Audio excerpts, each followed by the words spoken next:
Hi everyone. So we're working on the overhead extension or overhead mobility now.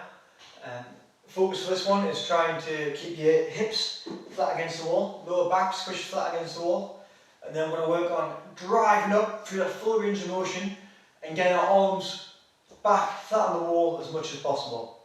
It's going to take a bit of time and a few repetitions to get used to this, but it should make a big difference if you can start adding it into your warm-ups. So to begin with, we're going to lift our arms up to roughly 90 degrees, but not have our shoulders up, squish our neck, or the shoulders relaxed down. Right?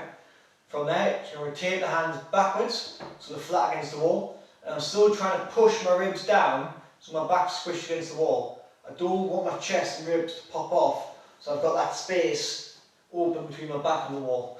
I'm constantly trying to squish it, and then from there, keep your head, shoulders, wrists, all on the wall, elbows. I'm just going to drive up as high as I can, working through that range, pushing the ribs down still, and back down, rotate, up, press. So we'll work for about 12 reps. You will start to find that now and again, little bits are popping off, so either your elbow, wrist, something will move. Just spend a little bit of time slowing down, trying to make that correction. Same if your ribs go, don't panic and stop. Just try and hold wherever you are and pull them back in from that position. If you want, as you're doing it, you can work on going into internal shoulder rotation as well. But as you're doing that, same principle, don't let your shoulders roll forward, keep them pinned backwards and focus on letting the wrists drop, right, below the elbows, keep the elbows nice and high, and back up, keep the back flat, drive up high as you can, down, and rotate, nice and smooth. From there, the second variation is to make an L shape, so if your thumb and your finger, go put that flat against the wall, right? Same principle, bottom of your bum flat, lower back flat against the wall, L shape, and then you're just going to drive up, trying to keep that finger and thumb against the wall, right now very, very tight, and get as locked out as you possibly can, keeping those ribs in, and back flat against the wall. If your back starts to come off, just come back down and just work on repping that out as much as possible, playing with different variations and different shapes. Back down. Oh god, I need to do some more of this. But yeah, give it a little go. I would say input like 3 sets of about 12 reps of each. Again, with the L-shaped one of your hand, you can play with different variations of where you hit. You've got more freedom there to try and get as much extension as you possibly can. Right? So have a go, and then we'll get cracking to the strength stuff next. So you've got your overhead wall sit variations to work on for your overhead mobility, and it will eventually start to help and translate into your handstand positions. For your strength, we're going to look at something a little bit different. We're not going to look at having your arms overhead for strength. We're going to look at actually trying to strengthen through the straight arm out in front in a pressing position and trying to stabilise the shoulder blade as well.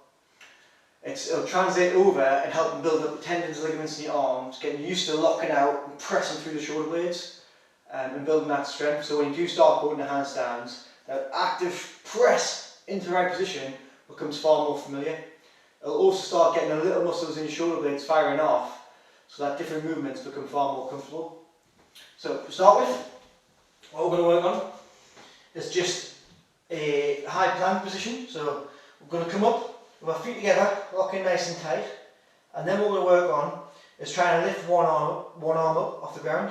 So I suggest come up to your fingertips first, and then to a couple of fingers, keep your shoulder locked in, and lifting one arm up, down by your side.